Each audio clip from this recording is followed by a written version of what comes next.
दुनिया जहान देखें कुलिंदर यादव के साथ सिर्फ अभियान समाचार पर।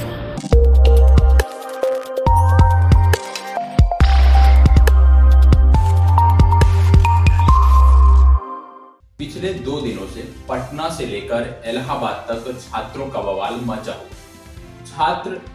जो बवाल कर रहे हैं या छात्र जो प्रदर्शन कर रहे हैं, ये विशेष रूप से रेलवे की परीक्षा देने वाले छात्र हैं और इनके द्वारा वर्ष 2019 में ग्रुप डी और एनटीपीसी स्नातक वर्ग की जो परीक्षा थी उसके लेकर फॉर्म फिल किया गया था।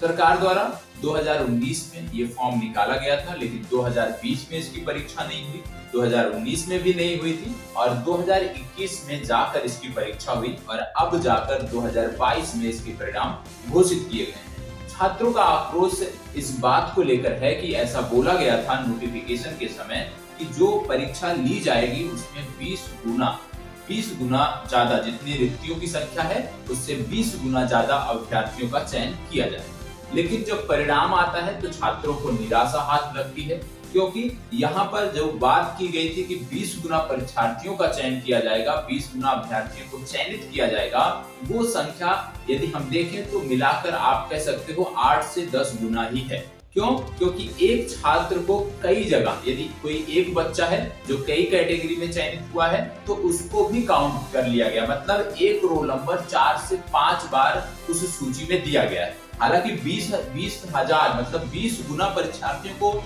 जो है रिजल्ट तो दिया गया है, लेकिन उसमें एक छात्र का रोल नंबर 5 बार।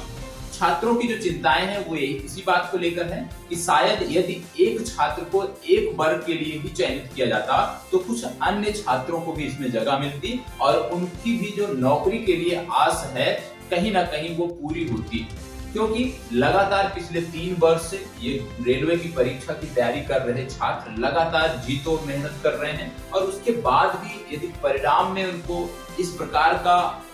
गलतियां देखने को मिलती हैं, इस प्रकार की त्रुटियां देखने को मिलती हैं, तो कहीं ना कहीं चिंता का विषय अवश्य होता है। वहीं इसको लेकर छात्र आंदोलन कर ही रहे थे कि रेलवे ने एक दूसरी नोटिफिकेशन जारी कर दी। छात्रों की उम्मीद थी कि शायद इस नोटिफिकेशन में उनके लिए कुछ सकारात्मक बातें कही गई,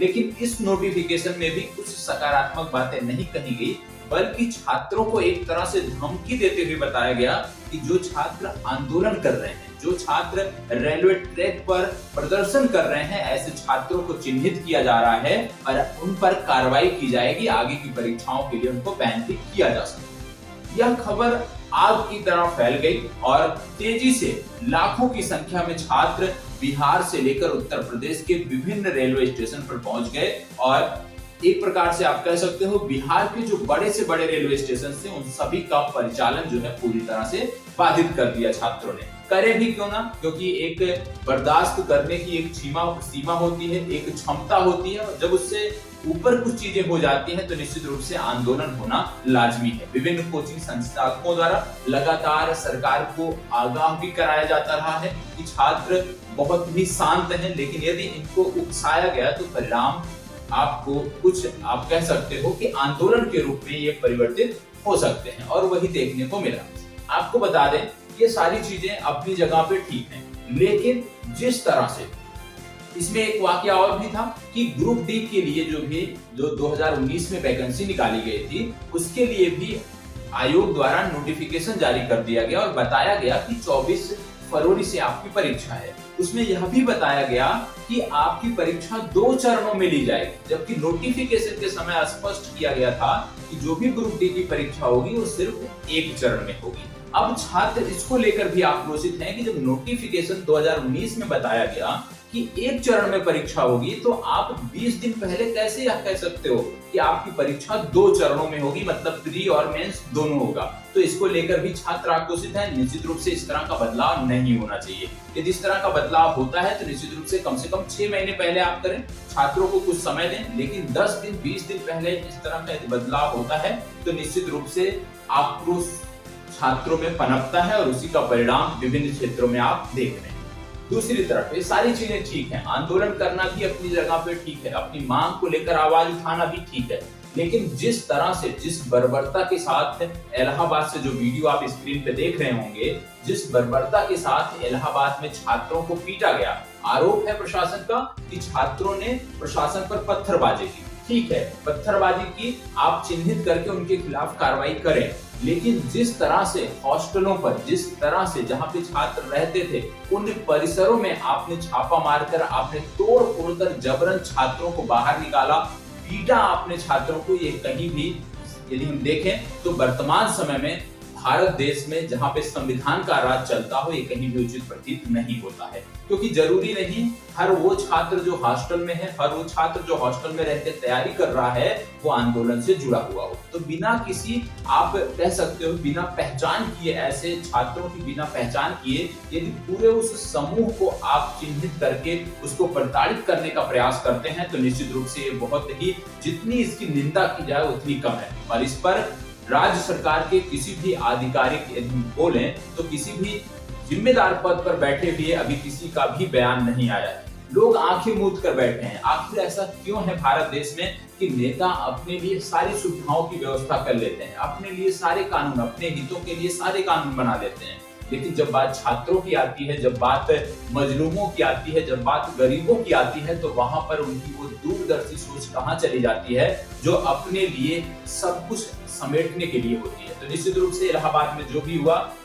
हम सभी उसकी निंदा करते हैं, क्योंकि कहीं भी भारत में, भारतीय कानून में, जो भी हमारे यहाँ आईपीसी है, उसमें इस तरह का कोई भी प्रावधान नहीं है कि आप एक पूरे समूह को, किसी व्यक्ति की गलती होने पर आप एक पूरे समूह को एक साथ लेकर प्रताड़ित करें, एक पूरे समूह को लेकर आप अत्याचार करें। कहीं ना कहीं आप यदि देखे होंगे ये वीडियो को, तो आप स्क्रीन पे भी चल रही होगी, यहाँ से भी आप देख सकते हैं कि शायद ही हम सोचते होंगे, जब हम इतिहास में पढ़ते हैं अंग्रेजों द्वारा किया गया अत्याचार, शायद ऐसा ही अत्याचार अंग्रेज करते रहे होंगे जब निर्दोष लोगों पर लाठियां बरसाते रहे होंगे, जब निर्दोष लोगों को प्रताड़ित करते रहे होंगे। जो इलाहाबाद में कल हुआ है, कहीं ना कहीं हमें भारतीय स्वतंत्रता संग्राम में जिस तरह से लोगों ने अपनी जान की आहुति दी, जिस तरह से लोगों को प्रताड़ित किया गया, जिस तरह से अंग्रेजी शासन काल में लोगों को प्रताड़ना दी गई, उसका दृश्य इलाहाबाद में देखने को मिला है। और इलाहाबाद में जो कुछ भी हुआ है, बिना जिले के जिम्मेदार अधिकारियों के निर्देश के अनुसार ऐसा नहीं हो सकता। तो निश्चित रूप से जिम्मेदार अधिकारियों को भी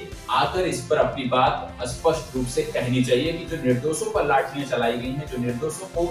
फर्जी मुकदमों में गिरफ्तार करने की बातें की जा रही हैं, वो किस प्रकार से है, उचित है, इस पर अपनी बात को उनको जरूर स्पष्ट करना चाहिए। हम लगातार इसी प्रकार से छात्रों के मुद्दों के साथ जुड़े हुए हैं। अभियांश चैनल लगातार छात्रों के मुद्दों को दिखाता भी रहा है और हम लगातार आपके साथ हैं। आपकी हर छोटी बड़ी समस्याओं के लिए लगातार आप हमसे जुड़े रहें, हमारे चैनल को सब्सक्राइब करें और इसी प्रकार से लगातार हम आपको खबरें पहुंचाते रहेंगे। धन्यवाद, बहुत बहुत आभार।